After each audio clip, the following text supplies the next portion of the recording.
নমস্কার। হরে কৃষ্ণ। স্বর্গ আমাদের চিরস্থায়ী সুখ প্রদান করে না, চিরস্থায়ী স্থান দেয় না।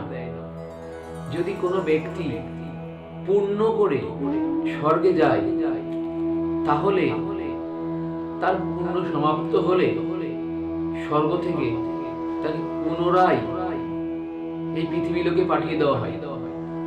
এইবার কিভাবে পৃথিবী লোকে পাঠাবে সেটা গোবিন্দের উপর থাকে, সেটা আর কারোর উপর থাকে না। সে আমার প্রভু জানে।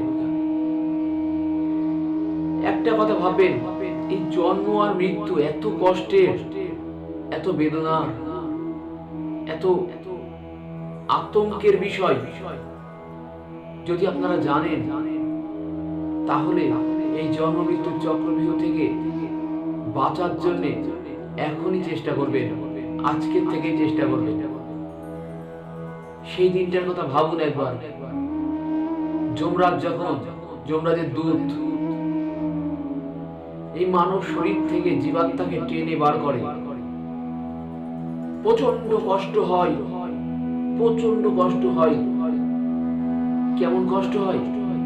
যদি আপনার শরীর থেকে ব্লেড দিয়ে চামড়া কেটে তুলে দেওয়া হয়, কেমন কষ্ট হয়? তার 10 গুণ না 1000 গুণ বেশি কষ্ট হয় যখন এই শরীর থেকে জীবাত্মা বেরোয়। যমরাজের দূত যখন জীবাত্মাকে টেনে বার করে, এই কষ্ট এত হয় যে মানুষ কষ্টে মৃত্যুর সময় দেখবেন মলমূত্র ত্যাগ করে দেয়। অনেকে কষ্ট সহ্য করতে পারে না। ভক্তরা, আমি কেন বলছি এই কথা? কারণ বারবার এই পৃথিবী লোকে জন্মগ্রহণ করে এই মানব জীবনকে বিফলে যেতে দেবেন না। এই মানব জীবনটাকে বিফলে গেলে আপনার যে সারা জীবনটা, আপনার যে ইহকাল পরকাল সবই নষ্ট হয়ে যাবে, সবই শেষ হয়ে যাবে। এই মানব জীবন প্রাপ্তি হয়েছে আপনার গোবিন্দের ভজনা করে প্রভু শ্রীচরণে স্থান করে নেওয়ার। স্থান যদি করতে হয় তো স্বর্গের জন্য করবেন না। স্বর্গে গেলে আবার ফিরতে হবে, আবার আসতে হবে কষ্টের দুনিয়ায়। কিভাবে আসবেন, কি হয়ে আসবেন, সে আমার গোবিন্দ জানে। কিন্তু চেষ্টা করুন আমার গোবিন্দের সর্বদা স্মরণ করতে, সর্বদা সত্য কথা বলতে, সত্য পথে চলতে। আমার প্রভু বড় দয়া, তিনি অজ্ঞানীদেরও অজ্ঞান দূর করে জ্ঞানের আলোয় নিয়ে এসে মুক্তি প্রদান করেন। আর যদি আপনারা যে বিচার বুদ্ধি ভগবান আপনাদের দিয়েছেন, সেই বিচার বুদ্ধি প্রয়োগ করে যদি গোবিন্দের শ্রীচরণে আসেন, আমার প্রভু কৃপা করবে, আপনি পৌঁছে যাবেন আমার প্রভু শ্রীচরণ তলে, যেখান থেকে আর ফিরতে হবে না আপনাকে, আর আসতে হবে না 84 লক্ষের চক্করে। পরমানন্দে বাস করবেন আমার গোবিন্দের শ্রীচরণে। বলুন, আপনারাই সিদ্ধান্ত করুন এবার। বারবার এই কষ্টের দুনিয়া আসবেন। জন্মের সময় কি কষ্ট হয় না? মায়ের পেটে থাকতে হয় 9 মাস 10 মাস, সেই মলমূত্রের মধ্যে কত কষ্টে একটুখানি জায়গার মধ্যে থাকেন। তারপর ভূমিষ্ঠ হওয়ার পর শুরু হয় এক সংগ্রাম, এক মায়ার সংগ্রাম। আবার আসে মৃত্যু, আবার কষ্ট। কি দরকার আছে এই কষ্টের দুনিয়ায় বারবার কষ্ট ভোগ করার? এইবার যখন মানব জীবন পেয়েছেন, এই টাকার মায়ের পিছনে ছোটা বন্ধ করুন। আসুন আমরা সবাই মিলে গোবিন্দের শ্রীচরণে পৌঁছে মুক্তি পাওয়ার আশায় কর্ম সম্পূর্ণ করি। সকলে বলুন হরে কৃষ্ণ, হরে কৃষ্ণ, হরে কৃষ্ণ। আজকে ভক্তরা, আজকে দ্বিতীয় অধ্যায়ের 28 নম্বর শ্লোকের ব্যাখ্যা করব।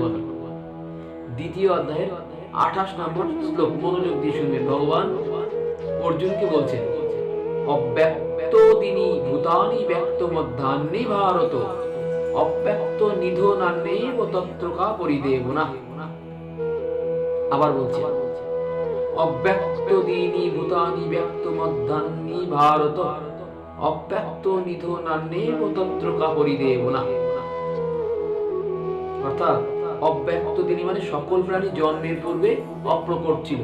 এই যে প্রাণী আমরা বলুন, আমরা যে কোনো জনি বলুন, বাঘ, শেয়াল, কুকুর, বিড়াল, যে কোনো প্রাণী জন্মের পূর্বে অপ্রকট ছিল। অর্থাৎ তাদের আমরা দেখতে পেতাম না।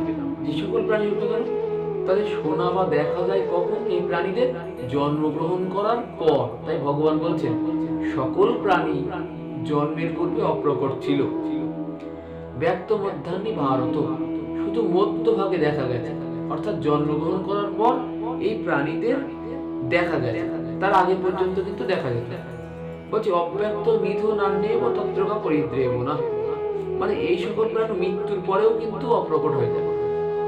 যাদের মৃত্যুর আগে দেখা যেত না, এই সমস্ত প্রাণী, ধরুন আমরা মানুষ, গরু, শিয়াল, কুকুর, বিড়াল, যারাই হোক না কেন, মৃত্যুর আগে তাদেরকে দেখতে পেতেন, মৃত্যুর আগে এই প্রাণীদের দেখা যেত না। ভগবান বলছেন মৃত্যুর পরেও এদের দেখা যাবে না, শুধু মধ্যভাগে সামান্য সময়ের জন্য শরীর প্রাপ্ত হয়েছে, তাই দৃষ্টিগোচর হয়েছে, তোমরা দেখতে পাচ্ছ। হে অর্জুন, মৃত্যু হলে এদের দেখা যাবে না, মৃত্যুর আগেও এদের দেখা যায়নি, শুধু মধ্য সময়ে সামান্যভাবে এটি দেখা গেছে। যেমন উদাহরণ দিয়ে ভগবান যা বলেছেন তার একটা উদাহরণ দিয়ে বুঝিয়ে দিচ্ছি। যখন আপনি ঘুমাতে যান, ঘুমিয়ে পড়লেন, তখন আপনি স্বপ্নে একটা অন্য জায়গায় চলে গেলেন, স্বপ্ন দেখলেন। তাহলে এই স্বপ্ন যখন আপনি দেখছেন, আবার ঘুম থেকে উঠলেন, দেখলেন স্বপ্ন ভঙ্গ হয়ে গেছে। আচ্ছা, ঘুমানোর আগে যে স্বপ্ন ছিল না, ঘুমানোর পর স্বপ্ন দেখেছেন, ঘুম থেকে উঠেও আবার স্বপ্ন নেই, তাহলে স্বপ্নটা শুধু ঘুমের জন্য ছিল। ঠিক সেই রকম এই মানব শরীর আগেও ছিল না, পরেও থাকবে না, শুধু এই মধ্যভাগে থাকবে। তাই বলছেন হে অর্জুন, হে ভারত, সকল প্রাণী জন্মের পূর্বে অপ্রকট ছিল, মৃত্যুর পরেও অপ্রকট হবে, কেবল মধ্যভাগে দেখা গেছে। তুমি কেন শোক করছো এদের জন্য? কেন শোক করছো অর্জুন? কেন শোক করছো? এই শরীর যে ক্ষণস্থায়ী, এই শরীর যে বিনাশশীল অর্জুন, এই শরীর যে বিনাশের দিকে এগিয়ে যাচ্ছে, কোনোভাবেই তার উপর সম্ভব নয়, কেউ আটকাতে পারবে না। এই শরীর যে ধ্বংস হবে, এই অর্জুন তুমি কেন শোক করছো এর জন্য? কেন? তাহলে সিদ্ধান্ত হচ্ছে এই, যা আদিতে এবং অন্তে থাকে না তা প্রকৃতপক্ষে মধ্যভাগেও থাকে না, অর্থাৎ এই শরীরও পরিবর্তন হচ্ছে মধ্যভাগে।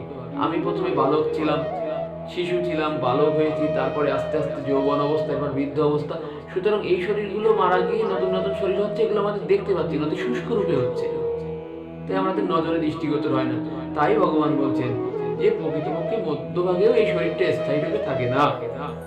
সমস্ত প্রাণীর শরীর আগেও ছিল না, পরেও থাকবে না, সুতরাং এগুলি মধ্যভাগেও নেই ধরে নিতে হবে অর্জুন। জীবাত্মা, এইবার ভগবান পয়েন্টে বলছেন আসল কথা, এই যে ভেতরে জীবাত্মা, এটা আগেও ছিল, এখনো আছে, ভবিষ্যতেও থাকবে। শরীরটা বিনষ্ট হয়ে যাবে সাময়িক সময়ের জন্য। যেমন আপনি হাঁটতে হাঁটতে আসছেন, মাঝখানে একটা নদী পড়লো, নদীতে পার হতে গেলে আপনাকে একটা নৌকায় করে চলে যেতে হবে, পার হয়ে পুনরায় আবার আপনাকে গন্তব্যে যেতে হবে। মাঝখানের এই নৌকাটা আপনার এই শরীর, এই নৌকাটা বেয়ে আপনি পার হচ্ছেন ভবতারিণী নদী। তাই এই নৌকাকে নিজের ভাবলে হবে না, নৌকাটা আপনাকে ভগবান প্রদান করেছেন। কেন? নৌকা এই জন্য প্রদান করেছেন যে এই নৌকা বেয়ে আপনি ভবতারিণী পার হয়ে গোবিন্দের শ্রীচরণে আসবেন। এই মানব শরীর দেবতাদের দুর্লভ, দেবতারাও এই মানব শরীরের প্রত্যাশা করে। কেন দেবতারাই মানব শরীরের প্রত্যাশা করে কেন জানেন? ভালো করে শুনে নিন একটা কথা, খুব মনোযোগ দিয়ে। এই মানব শরীর বড় দুর্লভ, আমি বারবার বলেছি, কারণ এই মানব শরীরই একমাত্র জনি, মানব জনি একমাত্র জনি, মানব শরীরই একমাত্র শরীর যেখানে করা প্রত্যেকটা কর্মের উপর ভগবান নজর রেখে আছে। কি বললাম বুঝতে পারছেন? আপনি যদি কারো টাকা চুরি করেন, কেউ না দেখলেও আমার দীনবন্ধু দেখছে, আমার গোবিন্দ দেখছে। আপনি যদি কারো উপকার করেন, কেউ সকলে বদনাম করলেও আমার প্রভু কিন্তু দেখছেন।